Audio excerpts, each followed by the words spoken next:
Hey, welcome to British Cook. If you want to know how to make an amazing British trifle with my mum's recipe, it's not mine, it's my mum's.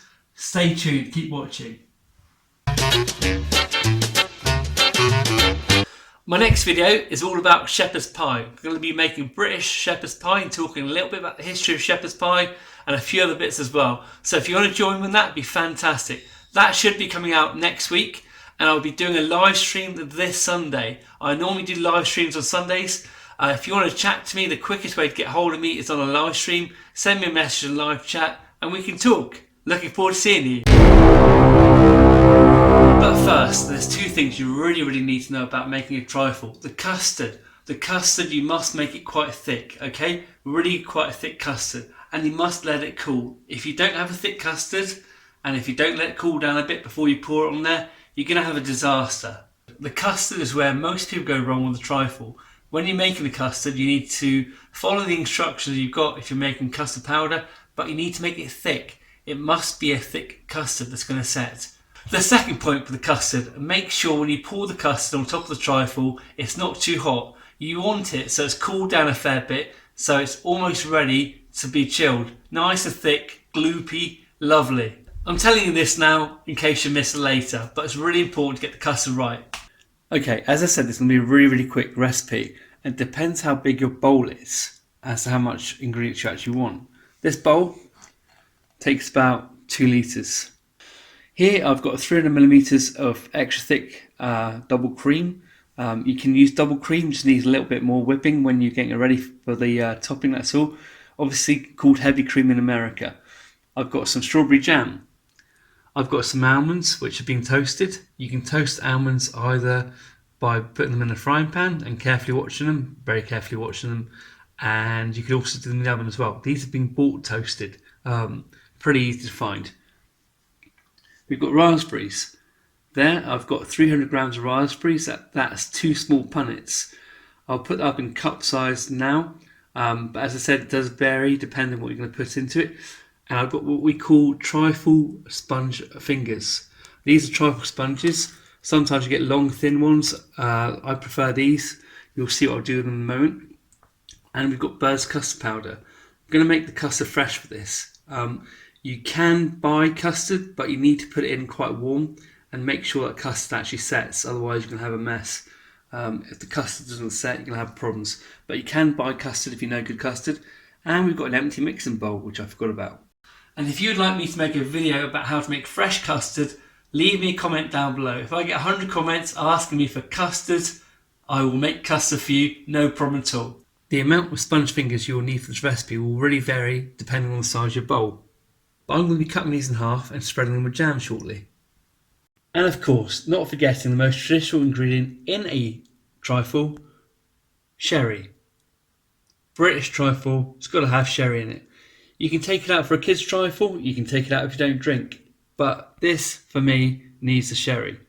I promise you there'll be people watching this right now who will say that's not a trifle, it's got no jelly in it. Well, if you're one of those people, please give this a try and then leave me a comment about it, because trust me, this is so good.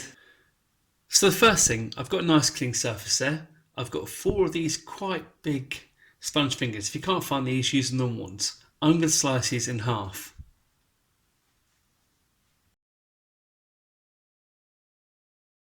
We've cut those in half, and now what we're going to do is add some strawberry jam. Don't be shy, put a lot of jam in there. Fill them with jam like this. Doesn't that look amazing?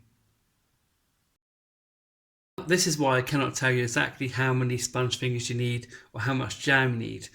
What it is, obviously sponge fingers vary a lot in size, so I can only tell you.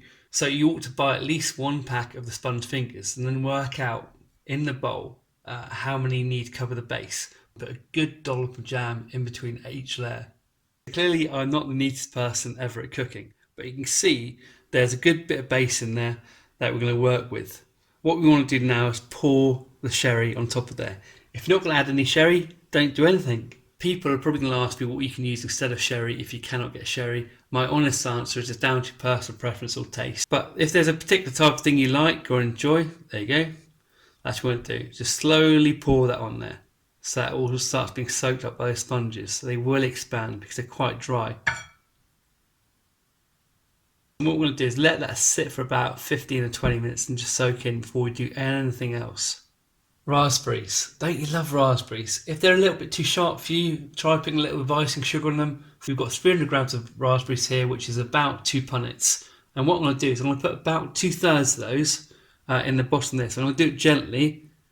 I should probably try and pick the ones that look a little bit more squashed because I'm going to squash them anyway. The rest of them we're going to use for decoration on the top. And you want to have some nice raspberries on top, don't you? Custard. Who doesn't love a good bit of custard? And you need probably about a pint of custard made up. So you can either buy it ready-made, or you can make it yourself, or use an instant pack. That being said, you do want a nice thick custard for a trifle. So it may be worth just cutting the amount of liquid they mentioned on there. You really need to let that custard cool down a bit. Not till it's cold, but you need it a little bit cooler so you can pour it in there. So what we need to do is we need to cover that one over. We need to put it in the fridge for at least 2 or 3 hours, and then what we're going to do is we're going to decorate the top once we know it's all set lovely and firm. Good morning! That's set quite nicely overnight. It's got a little bit of a wobble to it. Perfect. 300ml of double cream, extra thick. It's going to go in there.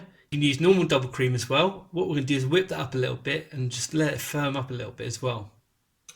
We're going to just whip this up for about 5 minutes.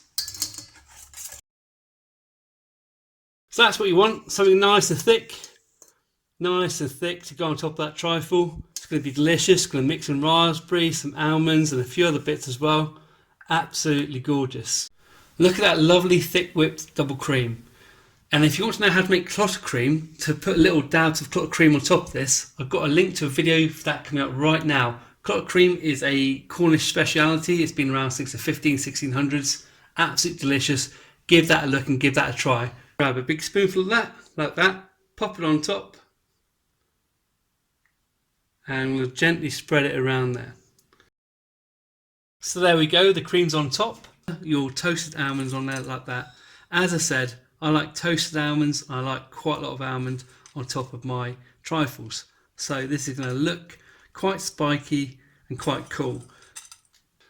So there we go, my British trifle, as made by my mum and her gran as well. Absolutely delicious. And if this is the type of British food that you like and enjoy, please consider hitting that subscribe button because I'll be making an awful lot more British food very, very soon.